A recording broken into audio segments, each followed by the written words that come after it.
Олон нийтийн оролцоод сургууль дэд төслийг Өвөрхангай аймгийн Нарийнтэл сумын сургууль эцэг эхчүүдтэйгээ илүү бүтээлжэр хөгжицгүй нэртэй хэрэгжүүлж байна.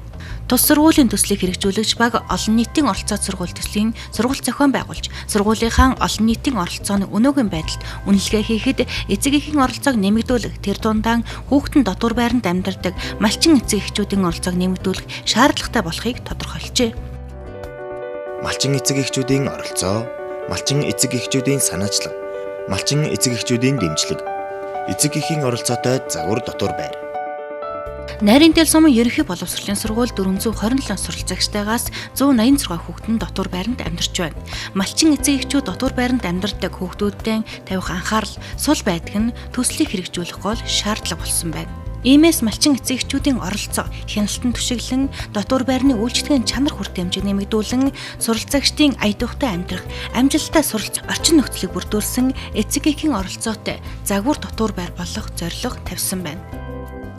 Олон нийтийн оролцоод сургууль дэд төслийг хэрэгжүүлэхийн тулд бид сургуулийнхаа өнөөгийн үйл ажиллагаанд чанарын стандартын үзүүлэлтээр дүн шинжилгээ хийлээ. Шийдвэрлэхийг зорьсон асуудлуудаа эренбэлэхэд эцэг эхийн оролцоог сайжруулах нь хамгийн чухал асуудал болохыг тодорхойлоод дотор байрны хүүхдүүдийн эцэг эхийн оролцоог нэмэгдүүлэх чиглэлээр төслөө боловсруулан хэрэгжүүлж байна. Энэ төслөө амжилттай хэрэгжүүлэх юм бол эцэг эхийн оролцоо тэдний хяналтанд түшиглэн олон нийтийн оролцоотой чадварчсан эцэг эхийн бүлэгтэй хамтын үйл ажиллагаанд сайжирсан сургууль болно гэдэгтээ итгэлтэй байна. Олон нийтийн оролцоод сургууль төслийг сургуультай хэрэгжүүлж буй төслийн багаас малчин эцгийн оролцоог дэмжих итгэлцлийн гүр бүлгийг байгууллаа. Мөн малчдыг сургуулийн мэдээллээр хангах олон нийтийн оролцоод сургууль төслийн талаар явуултын өрөө төслийн танилцуулга сургалтыг малчдын хотонд нь очиж хийжээ. Энэ үеэрийн инээмсэглэл танаа гэрт мэдээллийн хайрцгийг малчдаар аялуулсан юм. Тус сургалтанд хамрагдсан малчид олон нийтийн оролцоод сургууль төслийн талаар мэдлэг мэдээлэлтэй болж малчин эцэг эхчүүд хамтдаа хүүхдийн амьдардаг сургуулийн дотор байрны үйл ажиллагаатай биечлэн танилцж, орчин үйлчлэгээний чанарт хөндлөнгийн хяналт тавин, өөрсдийн нөөц боломжоо ашиглан хүүхдүүдтэй дотор байранд сурч боловсрох, хөгжих, аятуухтай орчин бүрдүүлэх зорилгоор хүүхэд хөгжлийн төвөрөөг тохижуулж өглөө.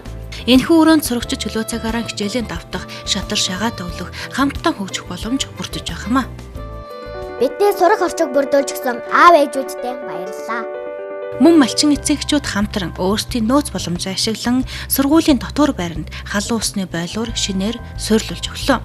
Ингэснээр хүйтэн усанд гар нүрээ угаадаг, голын хүйтэн усаар хувцас угаадаг байсан дотор байрны хүүхдүүд эцэг эхчүүдтэй талархалтай хандаж байсан юм а. За энэ дотор байранд манай 2 хүүхэд амьдардаг. Хүүхдүүдийнхээ эрүүл аюулгүй сурч хөгжих нөхцөлийг сайжруулахад угаалгын өрөөнд нь бойлуур тавьж өгсөн. Мөн чөлөө цагаа зөв боловсон өнгөрүүлэхэд хөгжлийн төвийг тохижууллаа. Цаашдаа бид олон нийтийн оролцоо сургууль төслийн хүрээнд өөр олон шинэлэг ажлуудыг хамтран хийх болно. Нарийнтэл сумын ерөнхий боловсролын сургуульд урлаг спортын авьяастай сурагчид олон. Тэдгээрээс улсын аврах шалгаруулах чөлөөт бүхий тэмцээний мөнгөн медальт Бат Эрдэнийн баяр жавхлан, улсын аврах шалгаруулах чөлөөт бүхий тэмцээний хүрлийн медальт Жаргалын загар сүрэн нар сургуулийнхаа дотор байранд одоо хүртэл амьдарч байна. Намайг Жаргалын загар сүрэн гэдэг би 10 дугаар ангиас сурдаг. Дотор байранд би анх 5 дугаар ангиас эхэлж амьдарч байгаа. Манай сургуульд олон нийтийн оролцоо сургууль гэсэн төсөл хэрэгжснээр эцэгчүүд маань биднэр дээр байнга ирж илүү их анхаарал тавьдаг болсон. Сурч хөгжих амьдрах орчинд минь тохижуулт хийж багш нартай тогтмол уулзаж байгаад бид их баяртай байна. Ингээд хүүхдэн дотор байранд амьдардаг малчин эцэг эхчүүдийг сургууль болон дотор байрны үйл ажиллагаанд татан оролцуулж, хүүхдийн амьдрах орчинд анхаарал хандуулах улмаар тогттой орчин бий болсноор сурагчдын сурлагын үзүүлэлт сайжирчээ. Тус төсөл хэрэгжүүлснээр малчин эцэг эхчүүдийн хандлага өөрчлөгдөж, дотор байрны үйл ажиллагаанд оролцдог, хяндаг, хүүхдэд анхаарал тавьдаг болж байна.